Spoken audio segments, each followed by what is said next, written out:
By this time last year ngoJanuary 14, ama-monthly listeners kaKhuzani ayesehle kakhulu and aqhubeka nokwehla aze afike lapha afika khona. Kodwa kulo nyaka as much as wona ehla but akufani naloya nyaka ophelile. Sabe sonibekele into Fastforward TV le sisalinde ama-update ku-Spotify ngoLwesihlanu Friday la sisabheka ukuthi na usahamba kanjani emsebenzini kaKhuzani lo esiwubonayo njengamanje. So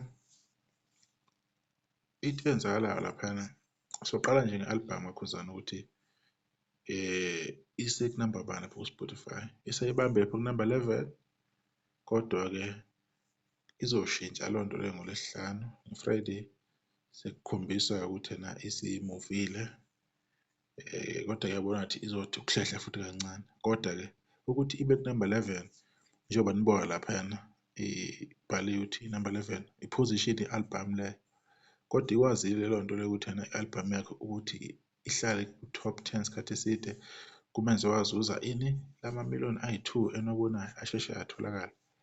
Athole ile kulokhu kwaba mzuzu impela last year, kwaba isikhathi nje impela nokuthi kuthola elesibili hhayi kwathatha isikhathi, kodwa kulokhu kuyabonakala ukuthi cha abantu bathe ukufaka umfutho okuyinto enhle nesigqugquzelayo ukuthi-ke iqhubeke yenzeke leyo.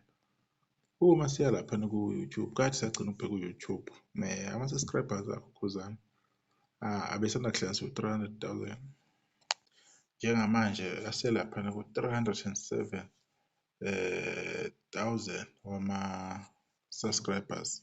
So basaqhubeka basangena even seyohlangana u-2 months album yaphuma.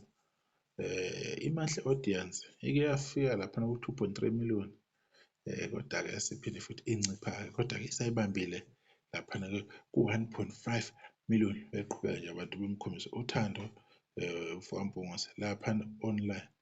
Uma-ke sithanda ukubheka-ke laphana-ke iy'ngoma laphana i-top 5 yey'ngoma ey'hamba phambili ingoma enjengoManikinikana isiyohlanganisa u-2.7 million. Ingoma ethi Jola Naye yona ina-2.3 million. Ethi Gqoka Kahle isanda kuhlanganisa ku-1.9 million okuzobe kungokokuqala ukuthi iy'ngoma eziwu-3 zedlamulenze zibe na-2 million within 2 months.